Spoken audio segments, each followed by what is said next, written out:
get really emotional thinking about It is so good. It is so good. Hello, hello. Please don't mind how I sound. I have been on my deathbed sick, which absolutely blows. But today I wanted to make a video about all the books that I would add onto my Christmas list if I didn't already own them. I got back into reading this year and it has been such a good time. I am so happy. I just love being in my own little world with my book. I really think 2026 is going to be the year where people really do start getting into reading again. So I'm going to share my biggest recommendations of books that are perfect for your Christmas list. I don't want to waste any more time because we got a lot of books here today. Let's get into it. We got my coffee. Cheers. This is the caramel brulee latte with coconut milk. I'm a peppermint mocha girl, but I think I just burnt myself out with peppermint mocha. This is the next best thing. All right, starting off, I don't have these books physically because I have lended them out to people, but I have 4 books. Okay, I wanted to start off with probably my most controversial book on my list. I know we no longer like Colleen Hoover, but Verity is probably one of the best books from her I've ever read. I think it's actually her highest rated book out of all of them. I love Verity. It is such a good thriller. Plus, I know there's going to be a movie coming out soon, which I'm so excited for. Basically, Verity is a thriller. It is about this author and she finds herself in this deal where she has to finish this book series for another author named Verity. But Verity got into an accident to where she's no longer mobile pretty much, and this new author moves into her home and she finds Verity's manuscript and you find out a lot about what the fuck is going on in the house. It is so good. There were times when I was reading it though and I literally had to like close the book because I was like, oh my god, like I can't believe this is happening right now. Next is The Unhoneymooners. This is a great book if you are just starting to dip your toes into reading. This is a romance book. It's got fake dating in the trope, which I love a good fake dating romance. Our main character, she's the maid of honor at her twin's wedding and she absolutely despises the best man. The best man and her are the only people at the wedding who didn't eat from the buffet, and everyone, including the bride and groom, gets sick. So in order not to waste their honeymoon trip, she goes on the honeymoon with the best man and they have to act like they are together the whole time. I actually asked my mom like what are some books I should put in my video and she told me this book for sure. It's just a good time. I love a fluffy, cute romance. Next I have We Were Liars. This was the book that really got me back into reading when I was a teenager. The show actually just came out this summer on Amazon Prime. I wouldn't say it's a thriller, but it's definitely a mystery. Basically, every summer, Cadence and her whole family go to this private island, and one summer there was this complete tragic event that Cadence has no recollection of. Nobody is telling her what happened, and so the whole summer she is trying to figure out what happened on this island, what happened last summer, and she finds out a bunch of secrets that her family is holding. This book is so good, and let me tell you, the plot twist will get you so fucked up. I literally have a vivid memory of me sitting outside with my dad reading this and I got to the plot twist and I was like, Dad, you're never gonna believe what just happened in my book. It's the type of book where you're like flipping back on pages being like, wait, did I miss that? All right, next I am going to move into the Taylor Jenkins Reid universe. Pretty much any Taylor Jenkins Reid book you pick up is going to be amazing. I love Taylor Jenkins Reid. I actually need to read Atmosphere. I haven't read it yet, only because I'm scared because I've heard it's tragic. I need to pick that up soon. But I'm going to start off with recommending Daisy Jones and the Six. This is also a show on Amazon Prime. I just rewatched it this summer with my boyfriend. Daisy Jones and the Six basically follows the band Daisy Jones and the Six, and it's just how the band got together, how the band broke up, all the secrets and the romances and just their whole career. Now what I love about this book, it is so easy to follow along on because it is written interview style, which I've never experienced in a book, and Taylor Jenkins Reid is the only person that can pull it off, I'm convinced. It's just this cool format where you get every single person involved's point of view of what was happening, and it is just so good. I highly suggest that's the first book you start with in the Taylor Jenkins Reid universe, and then I would go into The Seven Husbands of Evelyn Hugo. I am pretty sure that everybody and their mother have read this book, but I just love her. Basically, this book follows Evelyn Hugo, who I would say is the Marilyn Monroe of this universe, and it just follows her career and obviously her 7 husbands that everybody in the world has questions about, and you find out what these relationships were actually like, but you also find out who her real true love is. This book is so amazing yet so tragic. I love this book. I actually had to get the hardcover this year because she just deserves a hardcover. After that, I would definitely move on into Malibu Rising. This is my favorite book of all time. I reread it a couple of weeks ago and I get really emotional thinking about I get really emotional thinking about these characters. I connect to every single one of these characters on a whole different level for different reasons. This book literally changed my life, and I am not exaggerating. I'm literally So every year they throw this end of the summer huge mansion party where all these big celebrities come, and it's just the highlight of the summer. But by the end of this party, the house is literally engulfed in flames. And this whole book just takes you through the whole day, the family's past, why they are the way they are, how they got each of their careers. It is literally so good. This is a 6-star read. I don't think I will ever find a book that gives me the same feeling Malibu Rising does. I strongly believe this is her most underrated book. I cannot express that enough.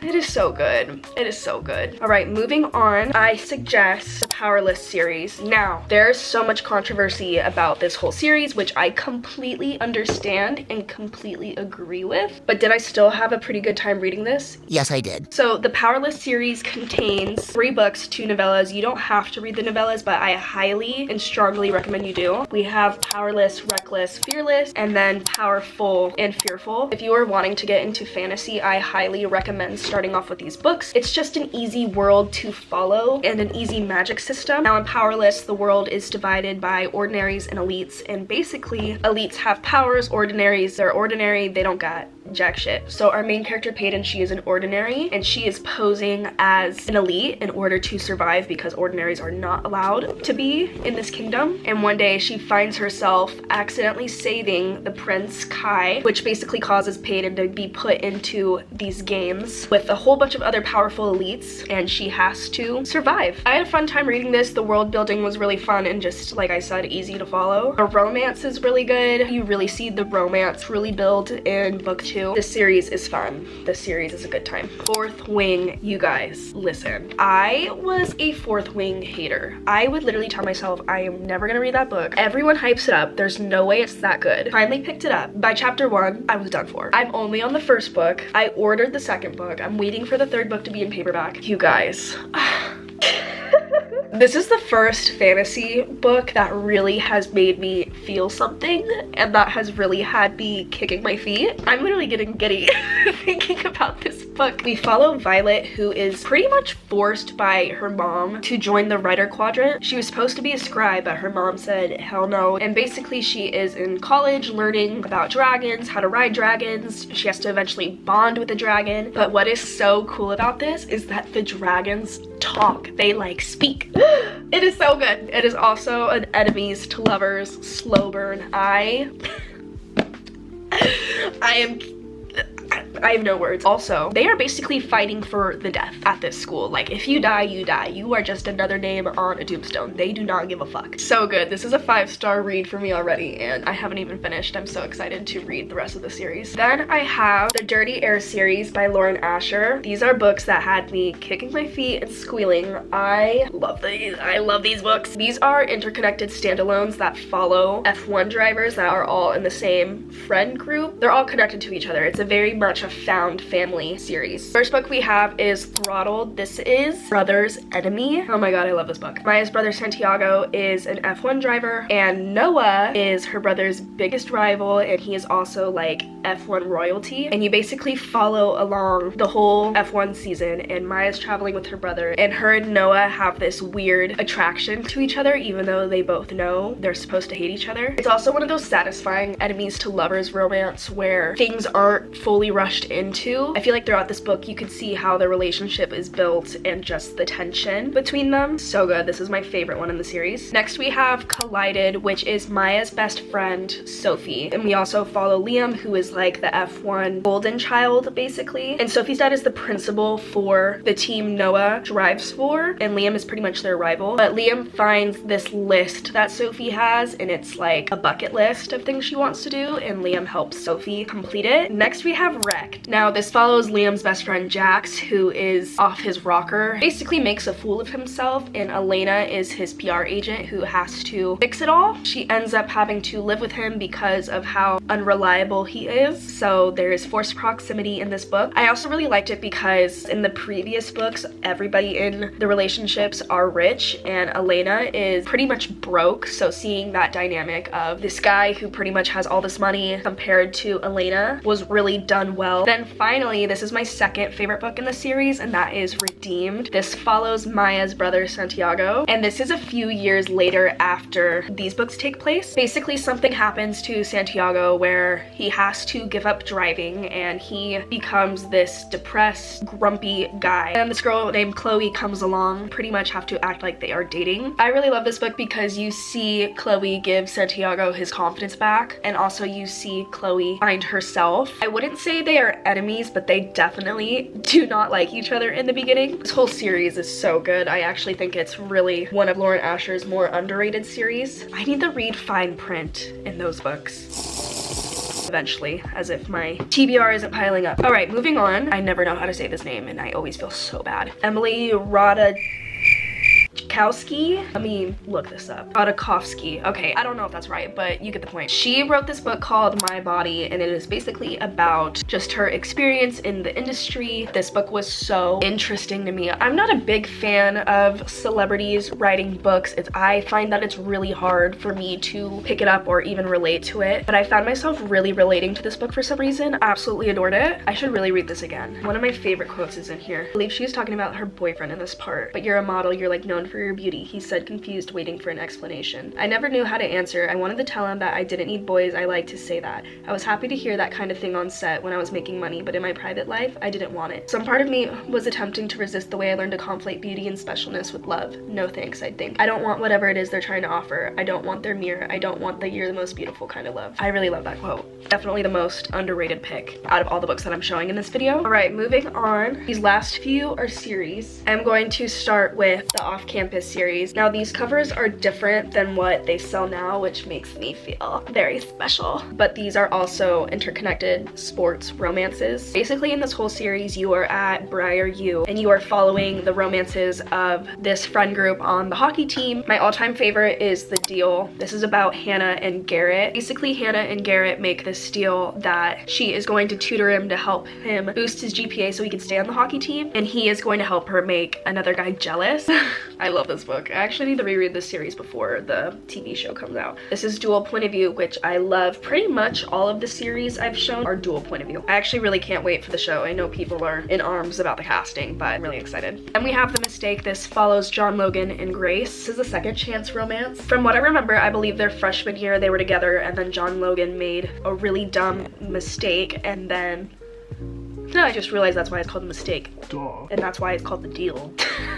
It's their senior year, and basically John Logan is doing anything he can to get back together with her. Super fun, super cute. Then we have The Score. This follows Allie and Dean. Allie is brokenhearted. So to rebound, she has a one-night stand with Dean, and Dean basically gets anything he wants. He gets every girl he wants, and Dean can't understand why Allie just wants to be friends, and he is very persistent about pursuing her. This book cover is like suspicious. I just realized that compared to all the other ones, this cover's like the most sexual. This is pretty much the final book. This is the goal. This follows Sabrina and Tucker. Yes, Tucker. Sabrina has her whole life planned out. Her and Tucker end up hooking up, and then we find out that Sabrina is pregnant, and it just changes everything. So we just follow them navigating that through their relationship. I believe this one was my least favorite in the series. I am not a pregnancy trope person, but it was still very good. I still recommend reading this, especially if you want to read the final book, which is The Legacy. And The Legacy just basically follows all four of the couples 3 years after graduation and just what they're up to. It's basically just 4 novellas into one book. Just a super fun closing book of a romance series. I love books like this. I just love seeing what my favorite couples are up to after I'm done with their book. I wish there was a book like this with the Dirty Air series, even though at the end there technically is. I just need more. This is my last book slash series that I'm going to be showing in this video, and that is the King of Sin series. I actually ordered the rest of the series on Cyber Monday, and they are supposed to be coming in today, so I'm very excited. The first book you start off with is King of Wrath. Now this book, let me tell you, this book made me feel all sorts of emotions. It made me laugh, it made me kick my feet, it also made me cringe, but I loved it. I can't wait to read the rest of the books. They are an interconnected standalone romance series, but they are all billionaires, which usually I think billionaire romances can be so corny. Like, there are some corny moments in the book where she orders something and he's like, Oh, you only spent that much? and it's it's like $100,000 or some shit like that. There's some shit like that in this book, but it still will have you kicking your feet. Also, the spicy scenes in this book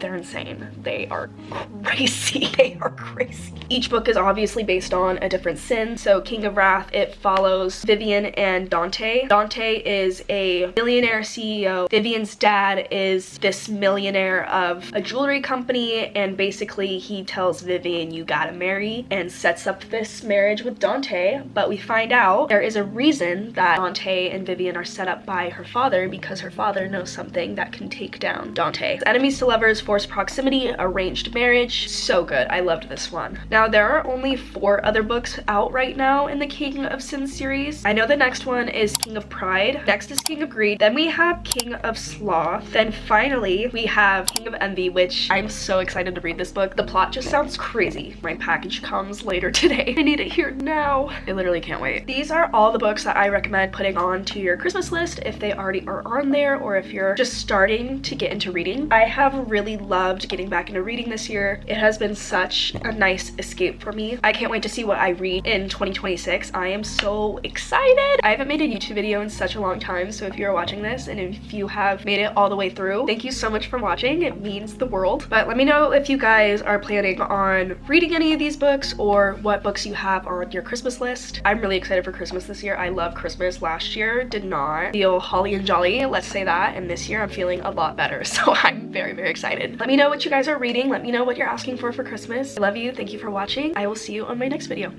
Bye.